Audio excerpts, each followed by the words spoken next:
Hello guys, mayong adlaw. Nandito kami sa grapes ng kaibigan ko na si Mayaman. Siya ang may-ari. Hindi, vineyard ang pangalan ito, hindi grapes. Vineyard pala, sorry, dahil hindi Kasi ko alam. ang buong lupang ito, pagmamayari ko.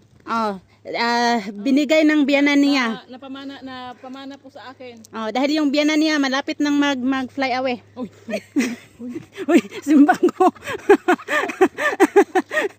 So, ilang hektarya ba ito, Mayaman? yun yung hindi ko pa nasukat.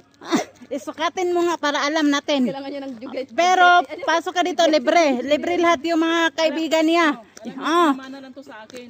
Sa kanya lang talaga, special, dahil mabait siya. Ipon ng pera para sa sukat nito. Yan, tingnan ninyo. Sobrang lawak talaga. Tingnan yung mukha ko. Siya ang Mukhang mayaman. siya ang pinakamayaman ba? Ay, sorry, excuse me. Busog na talaga ako. Bye-bye. And that's all. Thank you.